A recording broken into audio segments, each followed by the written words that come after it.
Good evening. My name is Seongmin Kim, and I am the host of the Artist Talk series.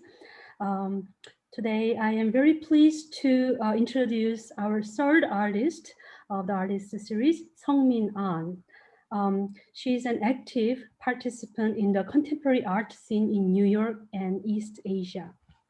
She had numerous solo and group shows at major venues, including National Museum of Modern and Contemporary Art in Seoul, Jordan Schneider Museum of Art at the University of Oregon, and Charles B. Wang Center at the Stony Brook University in New York. Seongmin Ahn is also recipient of numerous funding awards, including 2 Paulo Kreiser Foundation grants. She received her BFA and MFA at the Seoul National University, majoring in traditional Oriental painting, and also received her second MFA from the Maryland Institute College of Art, majoring in mixed media. Seongmin Ahn is a teaching artist and has been teaching at the institutions such as the Metropolitan Museum of Art, the Queen's Museum, and the Art Students League. She is currently an adjunct faculty member at Queen's College and the Maryland Institute College of Art.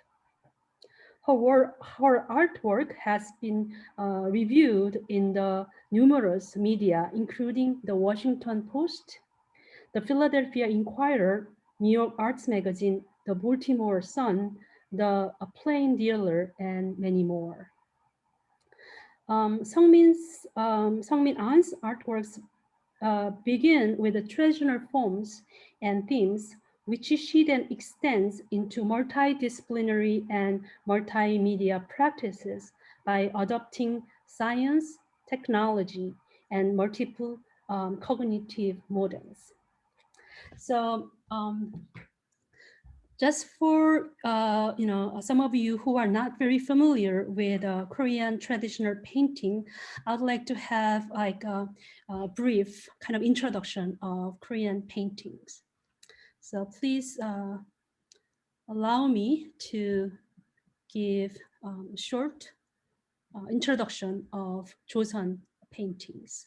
So as you all know, Korea's last dynasty is called the Joseon dynasty, which began in 1392 and lasted for over 500 years until 1910. And its ruling ideology was Confucianism, which concerned with very much social order.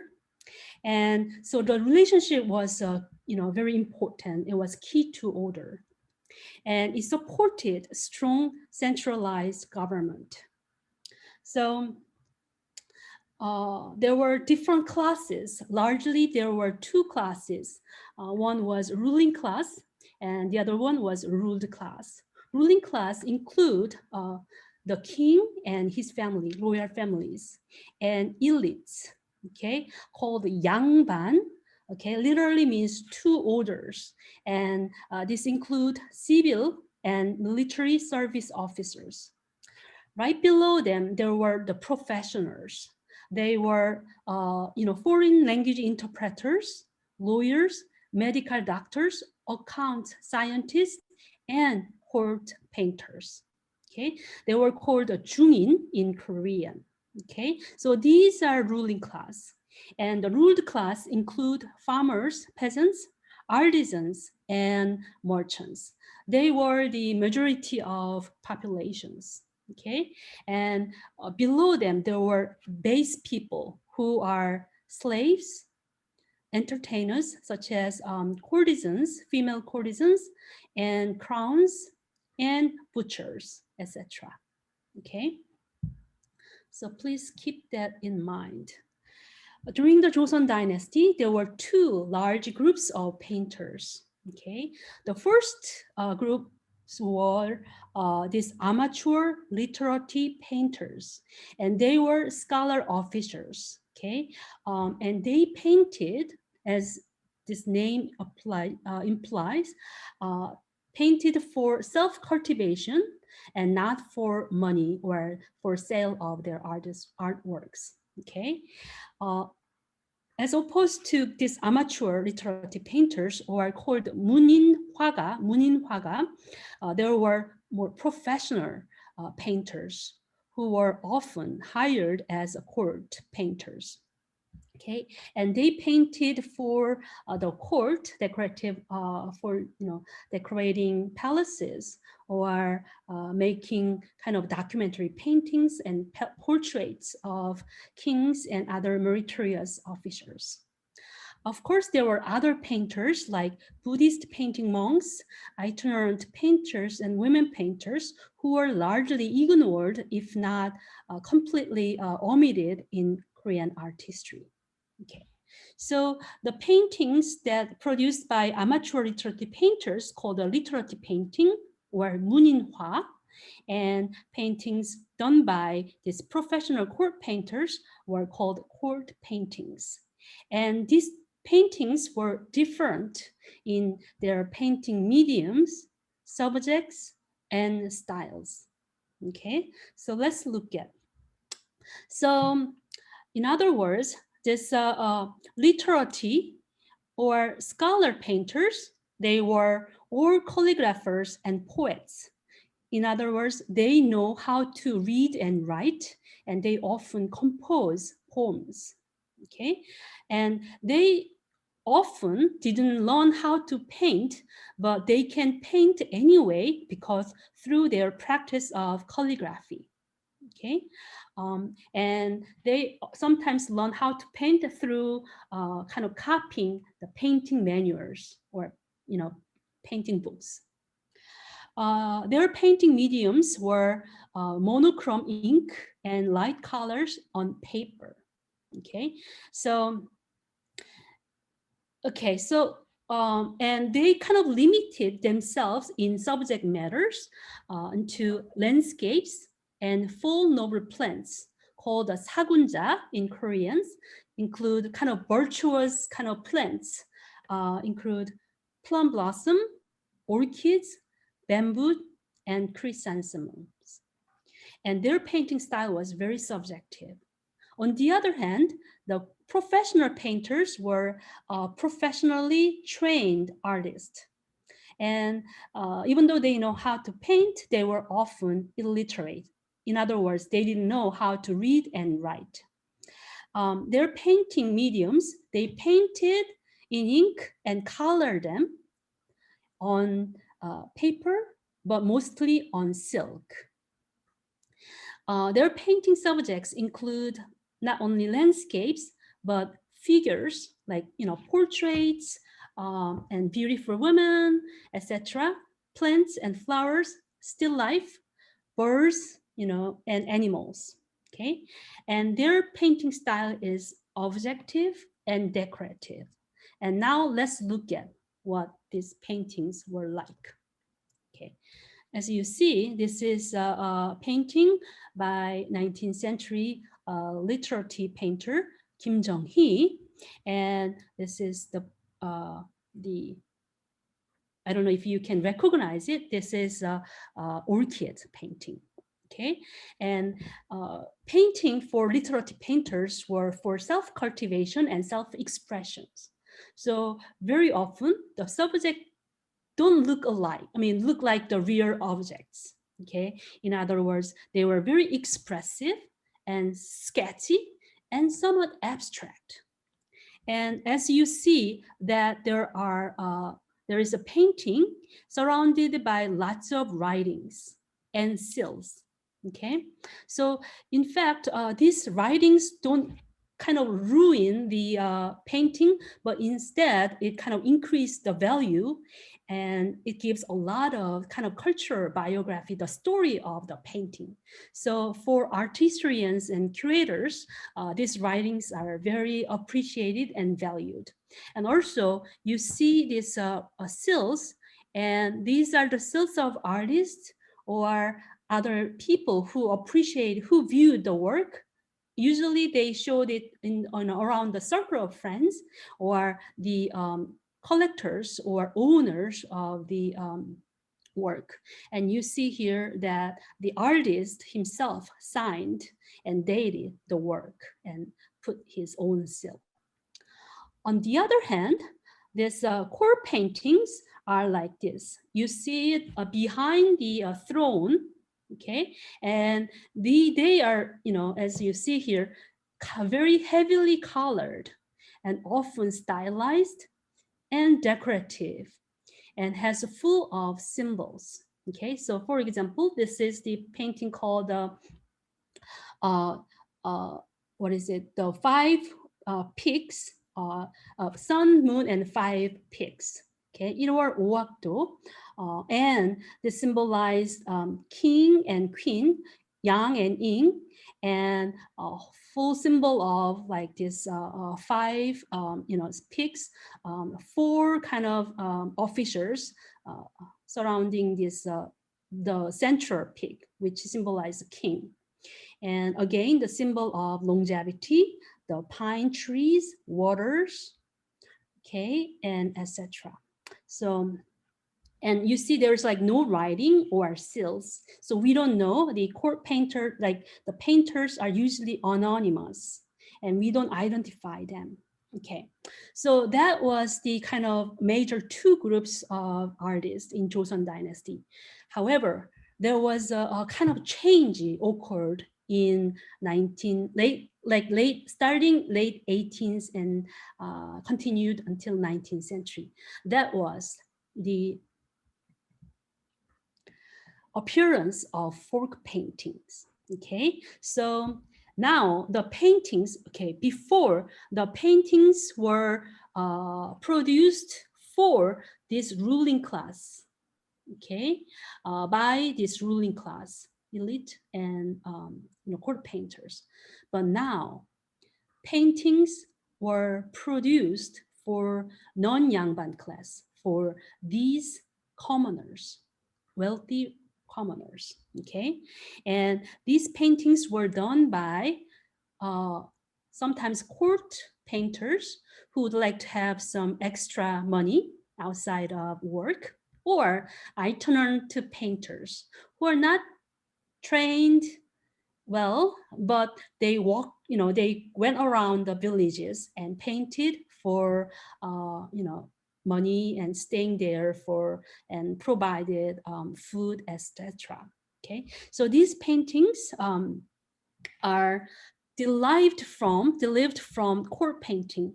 So, for example, this is the 책가도 or 책거리, scholars' accoutrement paintings done for possibly ruling class, 양반, or court, okay?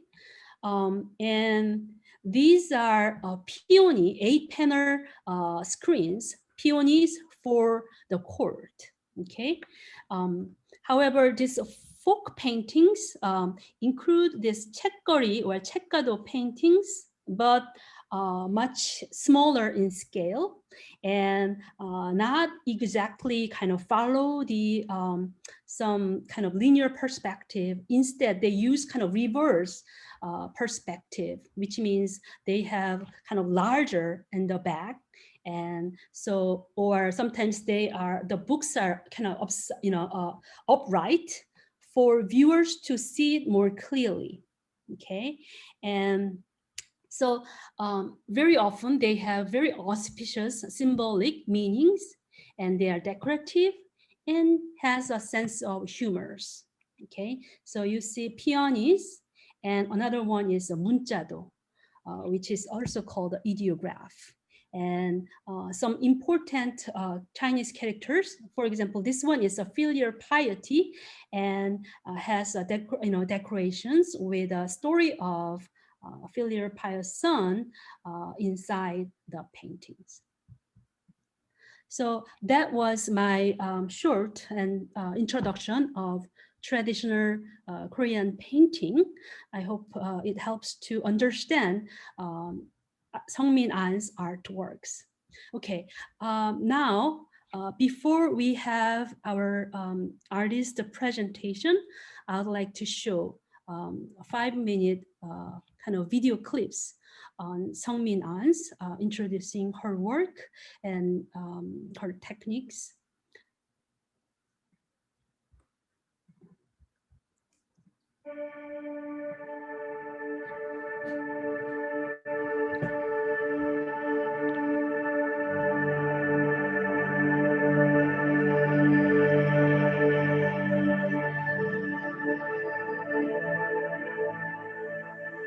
I was born in Korea and moved to New York for my graduate school, and I'm an artist. And when I was 15, that's the point that I decided to do the Asian traditional painting. I think I was drawn to the material itself. It was, the old painting was very accumulated layers of big materials, but I was more drawn to thin, light, very earthy materials of natural materials.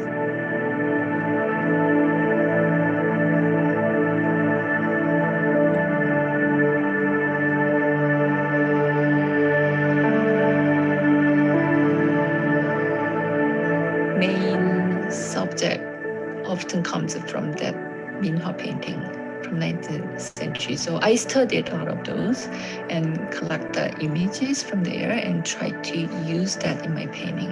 The actual process, I have to make under sketch with only black lines and trace the line with a light ink and color. When I color, it has many layers, at least 3 to 10. Sometimes it can go up to 20 layers. It looks very thin and simple, but it has a lot of this accumulation of color.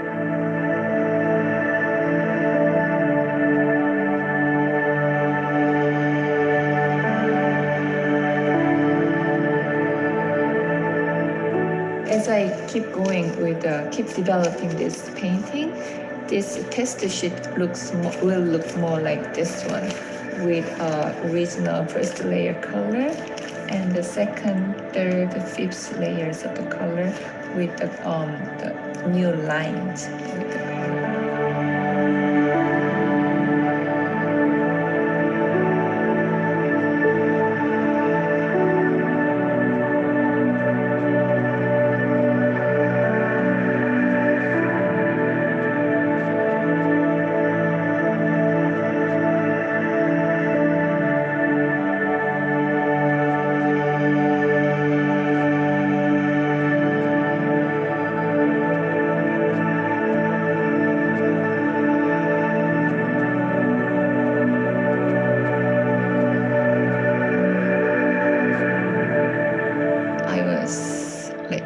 Really confined in that paint and struggled with it. So having that experience, I was thinking more about beyond something beyond the physicality, beyond this reality that I am dealing with. Why do I have to have this pain, and what's beyond this?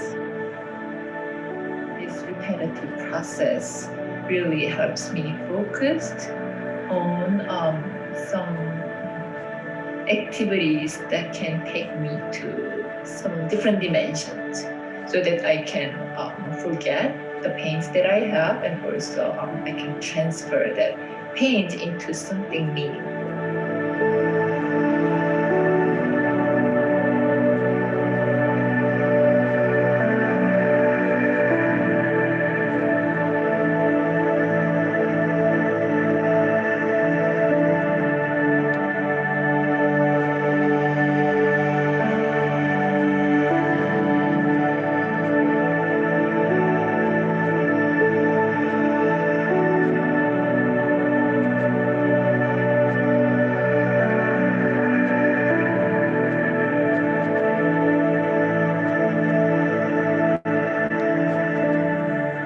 Also adding more stories in it and more philosophy here. So even though in my statement I put it in a bigger way to contain different general ideas, the seed, the original idea really comes from my everyday struggles of everyday life.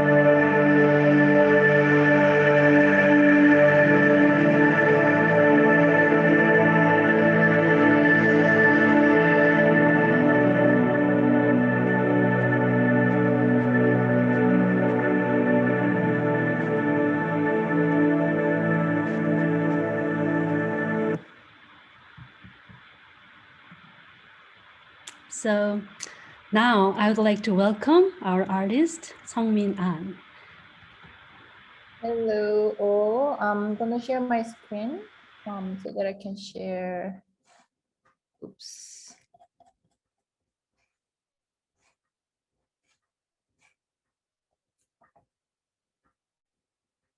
Okay, can you all see my screen?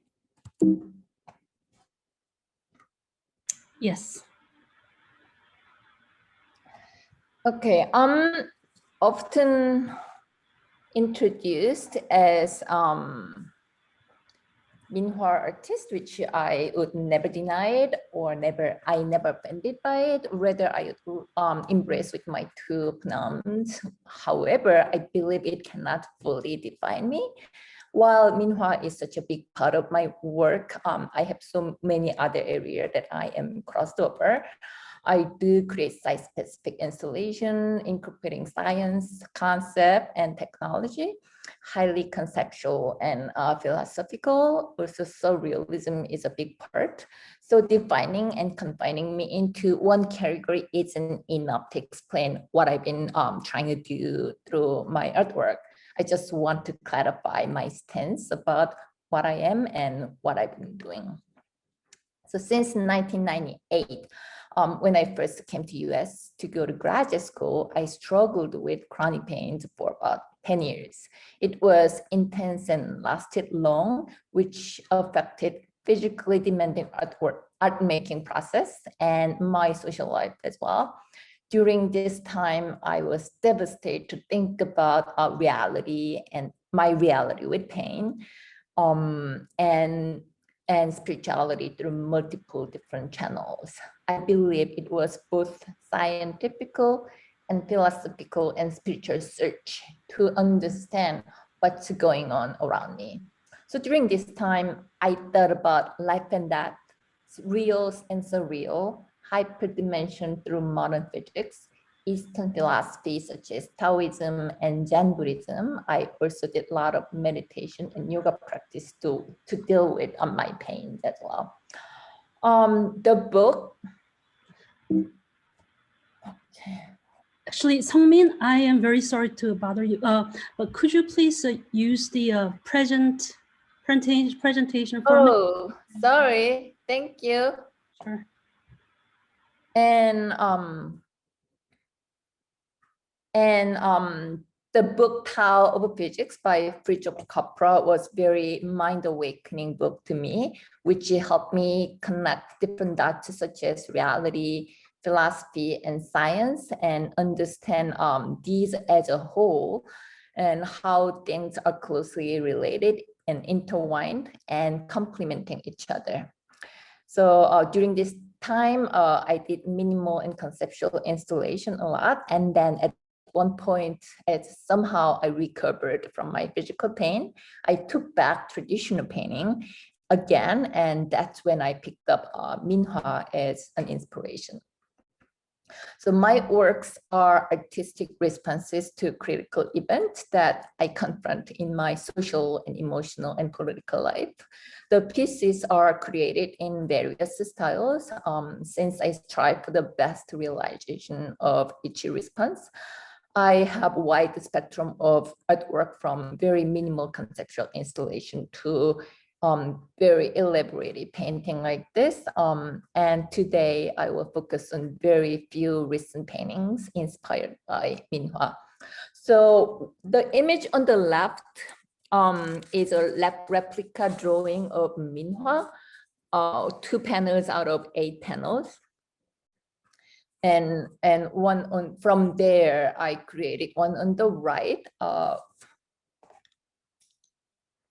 In order to create this, I literally cut out all the flowers and rearrange them to make under sketch from which I trace the outline to initiate the painting. And from there, I developed Portrait of Peony, whose 8-panel format from the bouquet on the right, Peony bouquet. From there, I developed this Portrait of Peony, whose 8-panel format was derived from 8-panel screen paintings. as you saw in Professor Kim's presentation. And I went further to create this painting installation piece called Scar, Memory, and Transcendence. So this work represents our portrait in capital-oriented world in which we dream, achieve, lose, and suffer, and transcend in the end. Peony traditionally represent wealth and prosperity in Asian culture, but in this work, peony was in full bloom, but there are unexpected missing parts sharply cut out, which may evoke some emotional sentiment to audiences.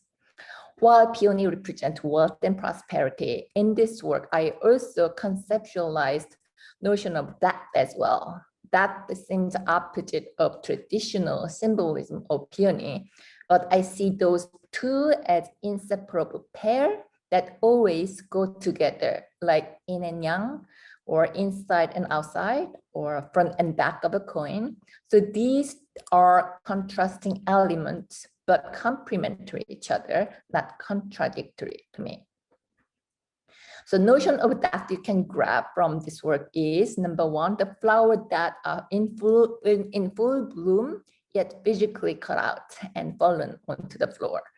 And design of the scroll was derived from sobyang, which is an empty folding screen with black border. It's only half of it. The original piece was double, and it was used to decorate a funeral house as a divider between life and death. Coffin was usually placed behind this screen. I wanted to incorporate death as a transcendent state, which implies another beginning of a spiritual journey, not as the end of life. It's part of the beautiful cycle of big nature. And thirdly, the empty areas which were cut off deliver philosophical notion of emptiness in Asian art.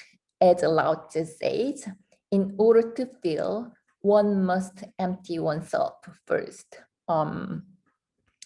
Emptiness does not represent just loss or vacancy. Rather, it represents a stage ready to be fulfilled again and transcend.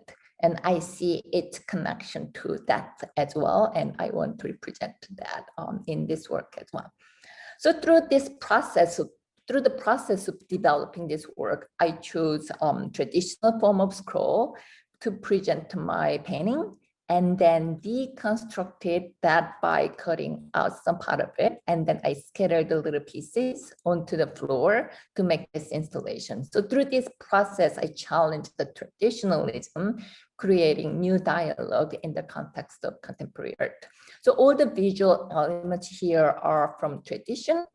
Only with those traditional elements, I try to recreate tradition in the context. Recreate the tradition in the context of contemporary art. In other words, in this work, I try to contemporize Minhwa without using contemporary visual objects.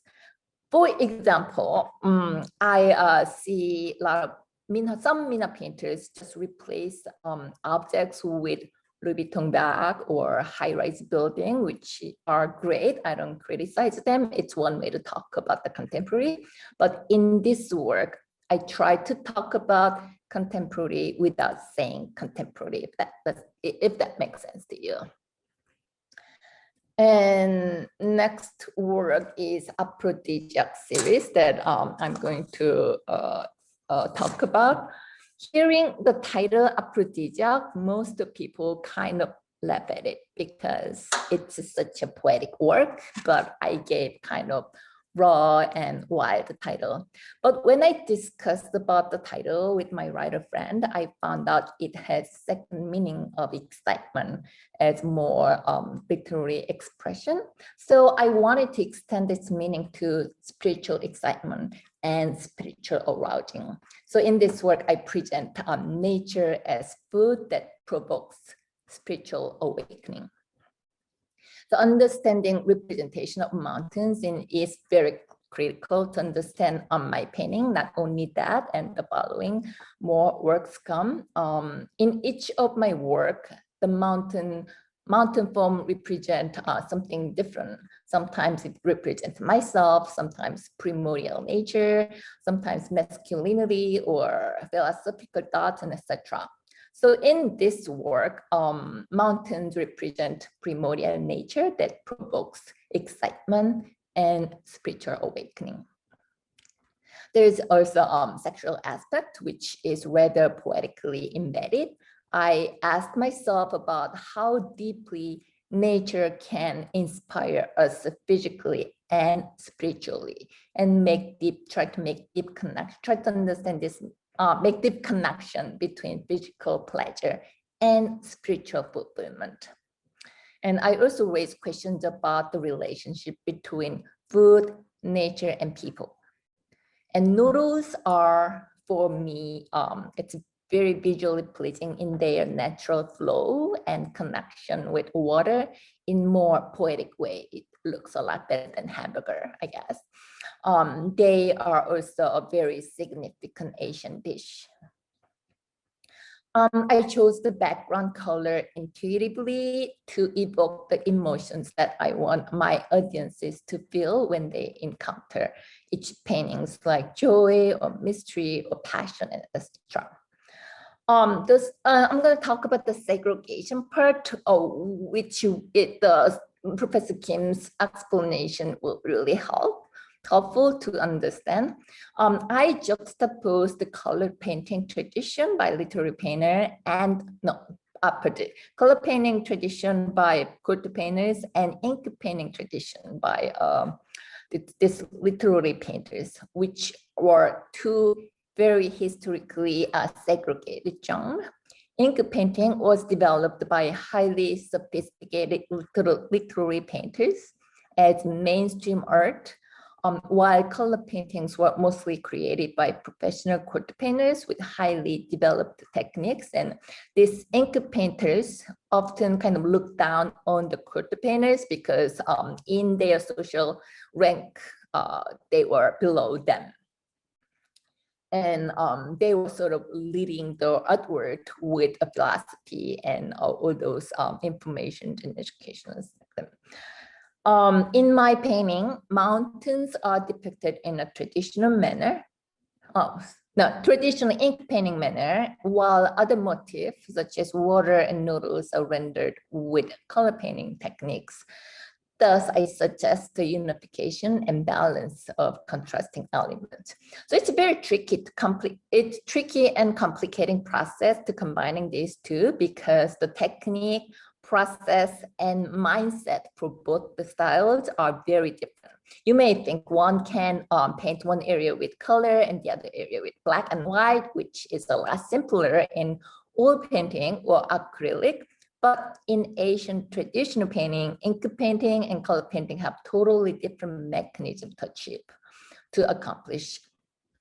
So in ink painting is more like impulsive and spontaneous gestural drawing on very water-sensitive raw paper, while color painting is planned, elaborated with layers and layers of translucent colors on primed paper that does not absorb water as much as raw paper. So you may think of difference between impulsive and spontaneous contemporary dance and the rigid formality of dance, ballet dance. It will be challenging to perform two different styles on one stage simultaneously. So I have to plan ahead and what goes first and what goes later. And also I really have to separate two practice like in different days, and I really have to meditate and have a good rest before certain stage, and certain stage is a little easier. So I have to really shift my mindset and also physically ready to do two separate genre paintings, styles of the paintings. And here, one on the left is a teacup purchased from a flea market in my neighborhood.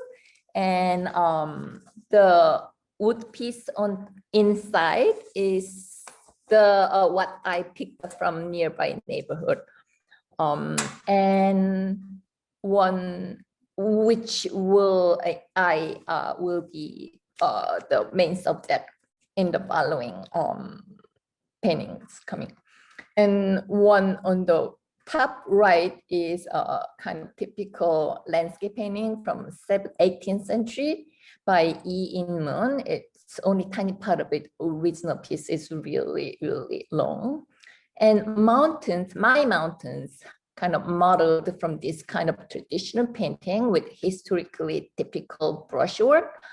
But also I make perceptual drawing from real objects that resemble mountain forms. And through repetitive practice, I naturally create my own style and my own brushwork that I feel comfortable with. And one on the bottom right is the king's seat at the palace of Joseon Dynasty. And the painting behind the seat is Irol Obongdo, which is literally translating sun, moon, and 5 mountains painting. And I just want you to focus on this water depiction, which in my, so the waves and water in my aphrodisiac was taken from here. And it's an installation view from my show last year. It's 6 feet high, 6 by 4 feet each. It's pretty large painting. And my evolutionary impulse series developed from aphrodisiac. This is one of the first painting that I juxtapose with Western objects as a main subject.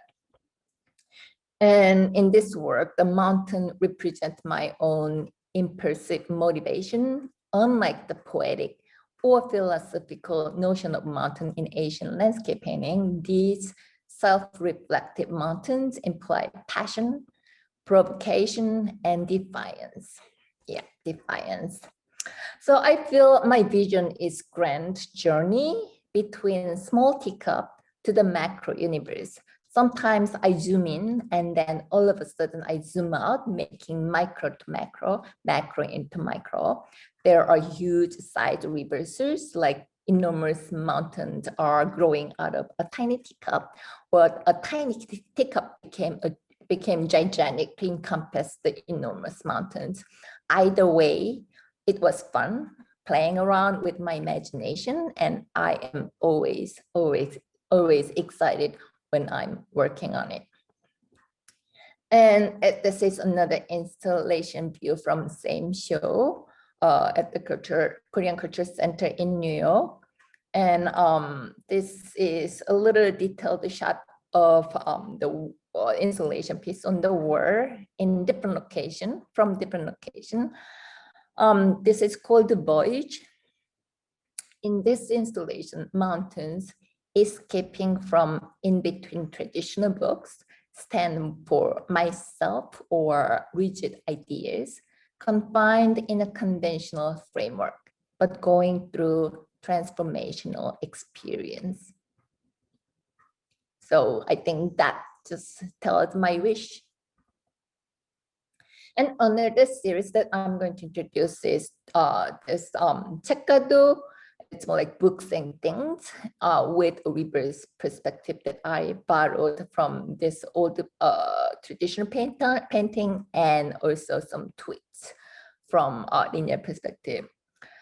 The one on the left is Miraculous Drawer.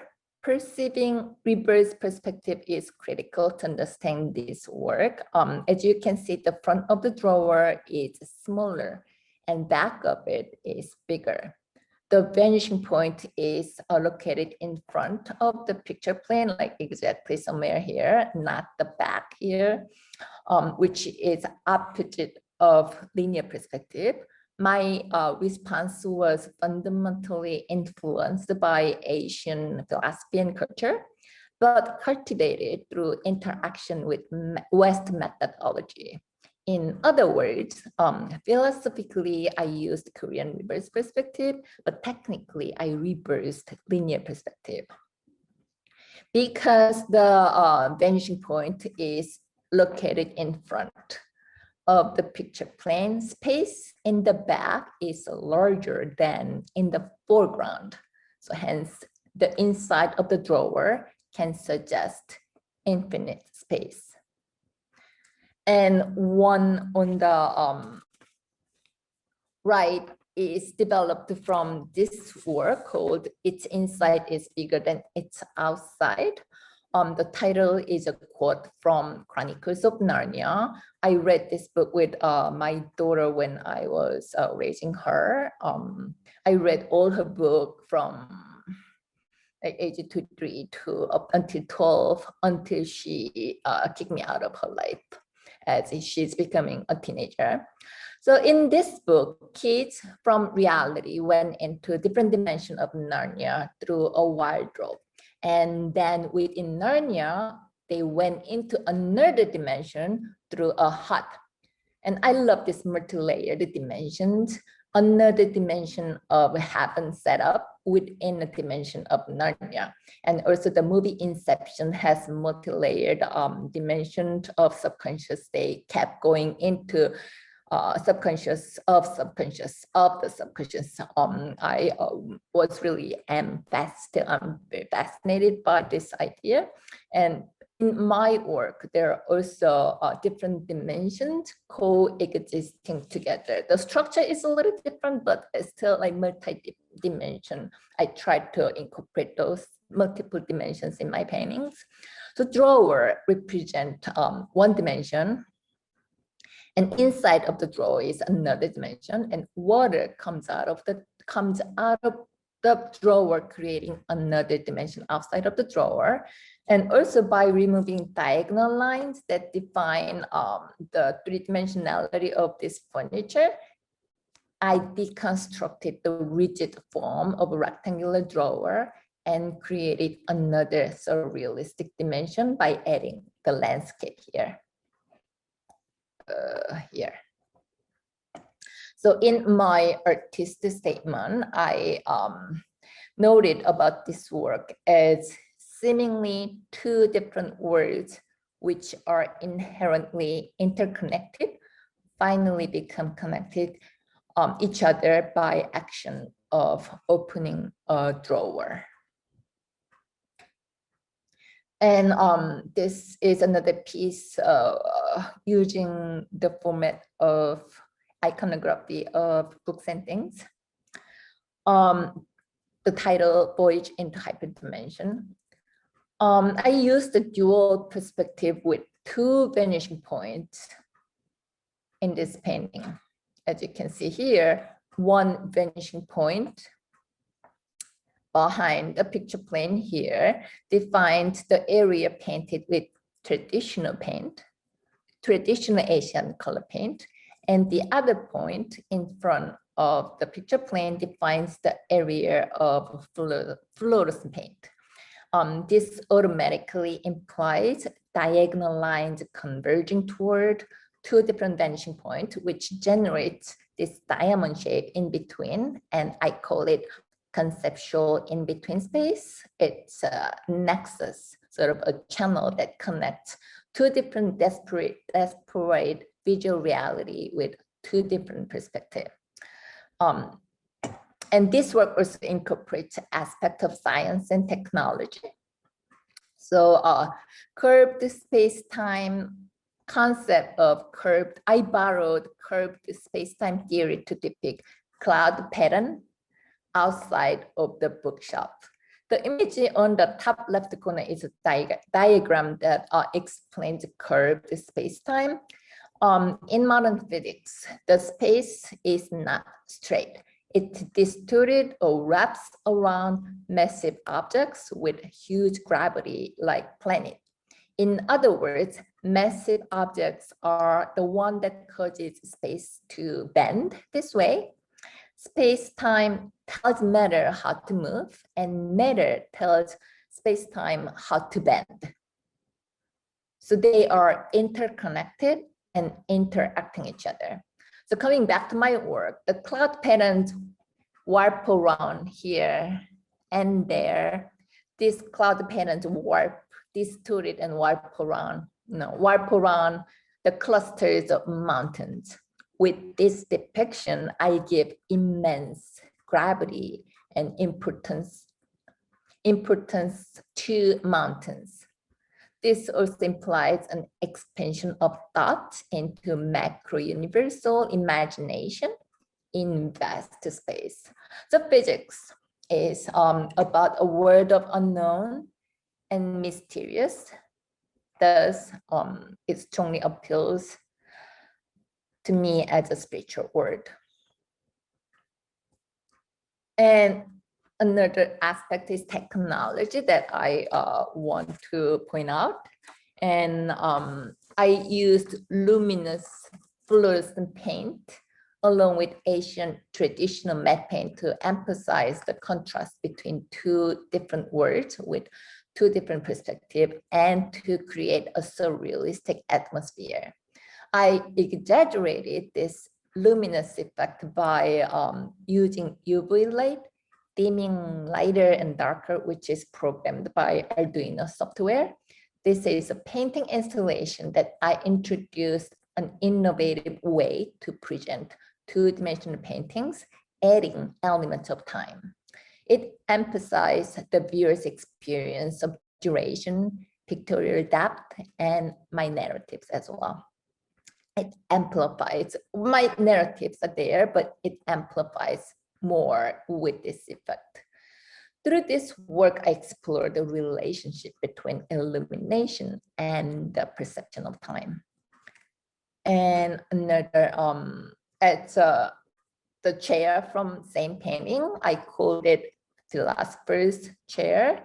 It's a side chair. One on the left is a side chair from 18th century South German, replaced collectible items from Qing Dynasty, which commonly appear in traditional Minhwa category. Minhwa, this book sentence painting. I call this chair philosopher's chair. It's an empty chair that I invite audiences to sit down with me and think with me and explore with me in the work. So anyone who can think is a philosopher to me. And I'm gonna play that video at the end of this presentation. And this is the last series that I'm gonna share today. It's a letter painting. My first letter painting was Black Lives Matter, and again is my second. These are my social and political response through art making. And the pandemic tremendously impacted our life and shook us very hard and deep. This work conveys my message to all of us, assuring that we will rise from the battleground and claim a new future again after all that we went through. The image on the right is photoshopped proposal for a community mural from which I got some grant to realize, which I am currently working on. And also this again is a hybrid letter painting where I used cross-cultural elements to design them. The Korean letters was stylized with Western ornament and English letters were decorated with Asian motifs such as dragon and clouds pennants. I expanded this to different international languages, as you can see on the wall on the Photoshop language to reach out to diverse immigrant communities in New York. And my last piece is Ornamented Curse. The title of this is Fucking Idiot, as you can read. So this ornamented curse was my artistic response to the curse that were addressed to me by my loved ones in my daily life, by which I was pained and deeply wounded. In this work, I mitigate the force of profane rage by transmuting their psychological and emotional complications into decorative flourishes. While I materialize this abstract idea into an object, I take the meaning out of its context and alter them into mere visual form of beauty instead of keeping it as a hurtful word. The meaning of word is what you make. The curse is only hurtful within the sense that it is perceived as curse with the common agreement about the language and with your interpretation in association, an interpretation and association with your own life story. So it's pretty much you that makes curse hurtful, not the language itself. And I have the last one, the shut up. So I'm gonna shut up with this last one, shut up. I'm gonna stop sharing, and I have like made very short video. Hold on. Sorry, it's right here.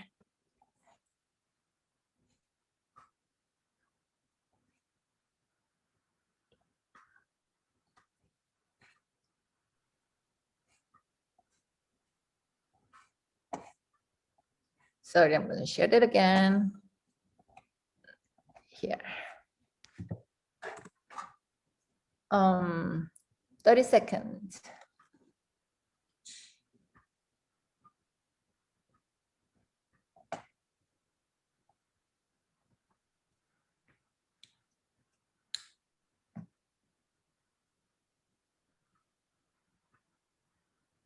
Oh, okay, it's done. I'm gonna stop sharing. Okay, that was it. Wow, that's really exciting. Oh, yeah. Thank you for a wonderful and fascinating presentation. And I also learned that you are not only artist and teacher, but you are also writer. And you published a book called New York, professionally perfectly undressed. Yeah. Yes. Would you please tell us briefly about your book or writing? Yes, so this book, in Korean, it's New York 속세. I think it's published in 2015 or somewhere between like 14 or 15. So this book is about the New York art and culture, creative people that I met and my life with those people. So I also introduced my favorite restaurant, favorite shops, and my surroundings, that my neighborhood stories and my artwork as well, and my interaction with my daughter, who then was adorable little ones, and then now she's a teenager with a lot of like attitude. So yeah, I'm actually working on second book. I don't know when I can develop it more to be able to publish, but yes, I am still working on my second book about New York as well. Wow, wonderful. You're having very prolific. So now I can, I'll just ask like one last question and I'll open the floor to questions and answers. So do you have any upcoming exhibitions or art workshops planning? Oh, I don't have any art workshops, mostly because a lot of museums are closed and not really open yet with the activities. And but I have my solo show coming in June, July, and possibly August in Korea, in space called it's a little the cafe gallery owned and run by Gwangju, which is one of the biggest porcelain company in Korea. So they have this workshop, factory, and studio museum all together in just outside of the Seoul. So they have this little space for artwork, and I'm gonna have a show there in June, July, and also the community mural using that again, the letter painting, that's coming up very soon. And I have another collaboration with that we are making the kind of bookcase, no, not bookcase, TV case. Ooh, okay, wow, I'm so excited. Okay, well, I would like to shut up myself here. Like to open the floor for Q&A. So please speak up. I saw in a picture in one of your paintings the teacups. you know, you had the background color, and then you had white in the cup and in the pasta. So did you have to paint white on top of the background color, or did you have to save the white? For the white, I saved the white. You saved it, yeah. Okay. Well, actually, in the cup, that's white that I painted. But there's some part that I saved the white as well. Like the inside of the mountains are all paper color that I saved. Yeah. So it depends. Yeah, and the picture, the one before the teacup, there was like a cup for noodles. That was a white cup. So you saved the white paper there in that picture also, I think. You mean the one just before, it was a cup of noodles. The one just before. So I wondered if you saved the white. this one, the white in the teacup is Yeah. I painted over the over the paper and then add the added detail. Okay, yeah. I know that's hard to do. Yeah. It's a very tricky process. Yeah. Oh gosh. And then on the noodles, you had little bits of white coming out of the side of the noodle. So, yeah, that goes on top of it later. Yeah. Okay. Thank you.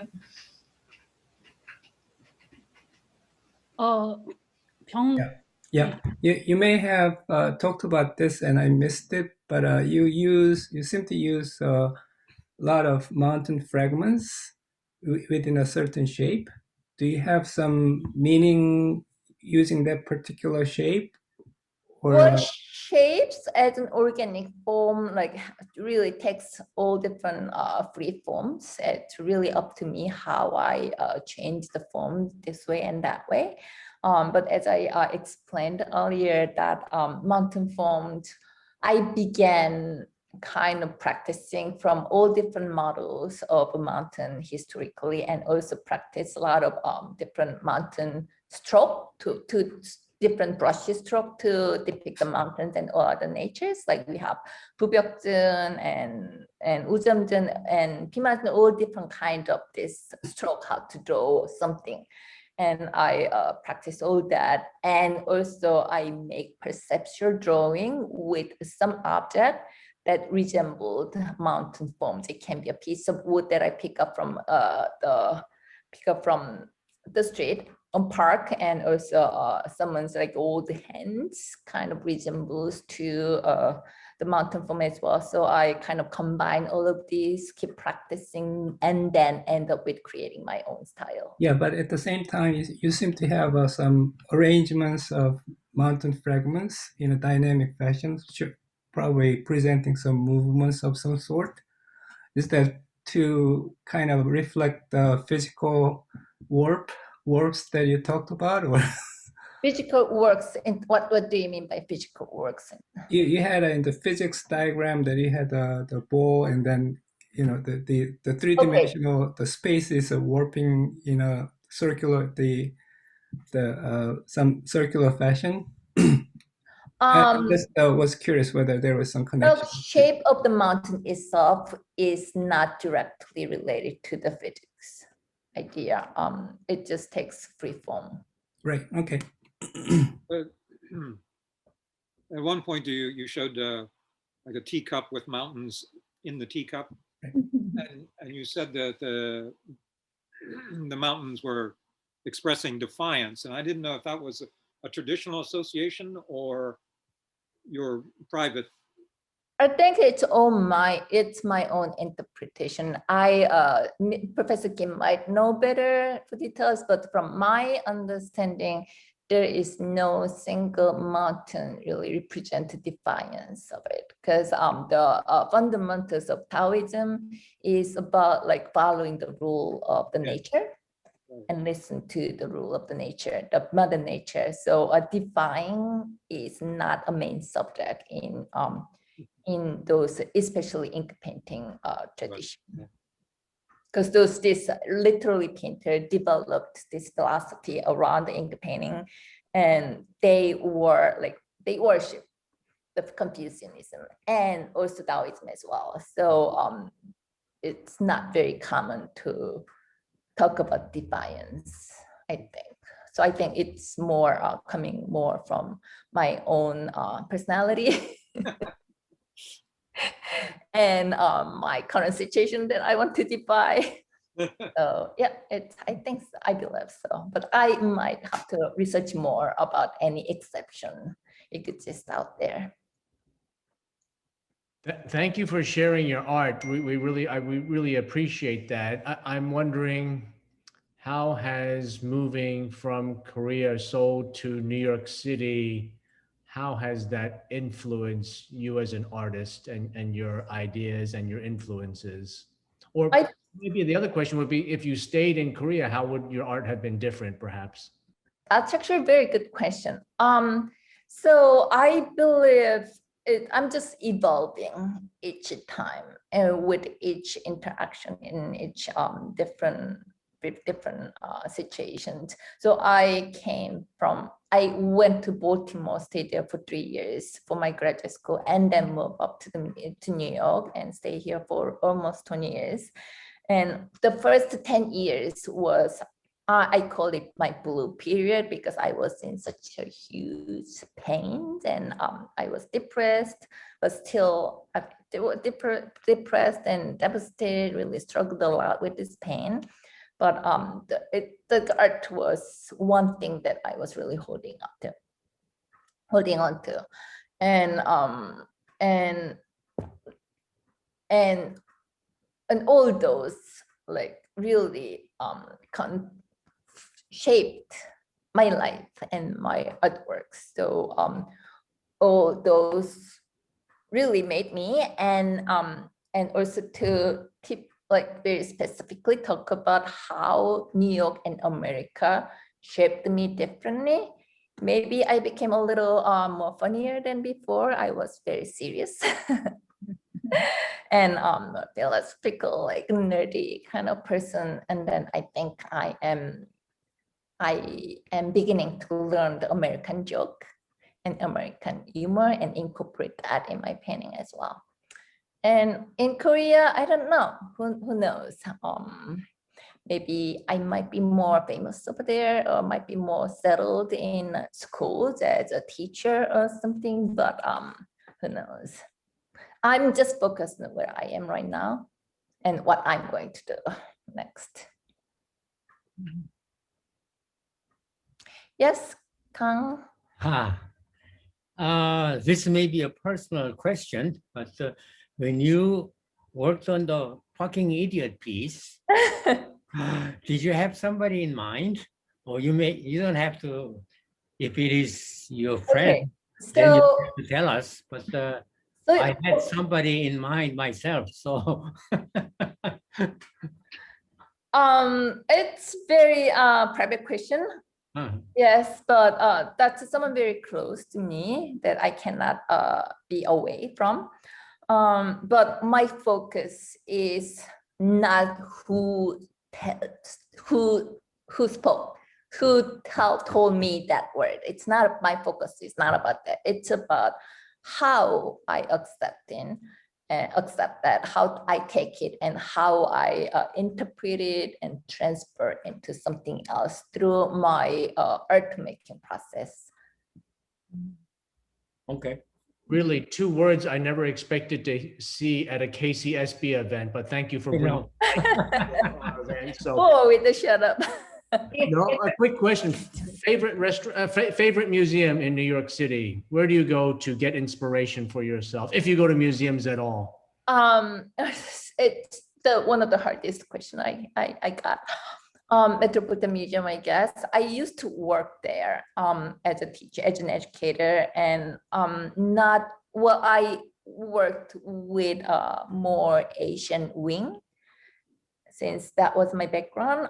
But I also explored a lot with a lot of European furnitures, African masks, and Greek, and all that is so amazing. There are a lot of inspirations that I still I used and I still want to use more. Also, my chair piece actually from Metropolitan Museum collection, and also I have some porcelain that was from Metropolitan Museum collection. And also for the teacup, I wanted to have some teacup from Victorian period. So I searched all Victorian period porcelains from Metropolitan Museum, but I ended up with using one from flea market, but I really have very close association with the Metropolitan Museum.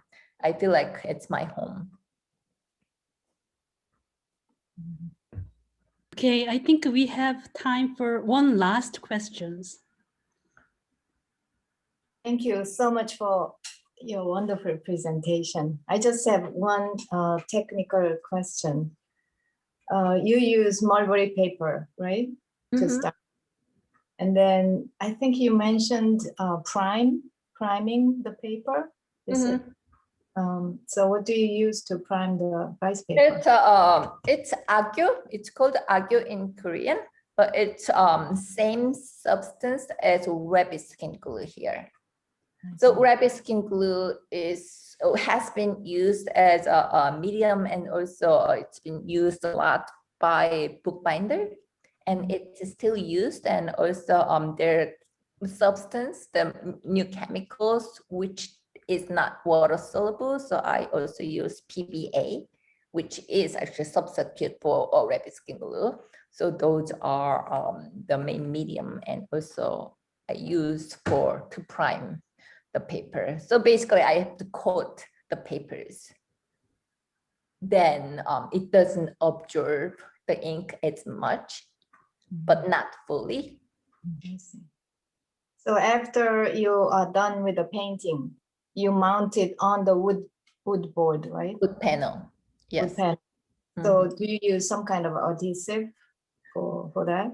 Well, I use my framer in Korea. So most of my small paintings are going to Korea for the backing and mounting process, and then I get shipped back. So the paper comes from Korea, and then you do it, and then it goes back to Korea to finish, and then you. So I buy the materials, most of materials from Korea. And then after I'm done with painting, I send them back to Korea. And then after mounting, they send them back to me. Or it depends if that those are for the show in Korea and they stay there for show and sales. Otherwise, I get them back. It's tricky. It's very tricky. And I am also trying to avoid too much of those back and forth. So I am using other mediums. I'm really like researching and trying different mediums like wood panel or acrylics, and like really trying to incorporate different mediums with different technologies to even contemporize more of it, like liberate myself from this confinements. Yeah. Thank you. Thank you. We have comments in Facebook. Such complex, thoughtful, and process-oriented work. Thanks so much for sharing with us. And this is from Ed Hergel. So thank you again for a wonderful presentation. And thank you all for coming. And I'd like to also announce that we have our last artist in the series of 4 contemporary Korean artists, Seongmin Kim, who is a fiber artist, and she's gonna give us a talk next Saturday. So please stay with us, and hope to see you again. Okay, thank you. Good night. Good night. Thank you. Thank you.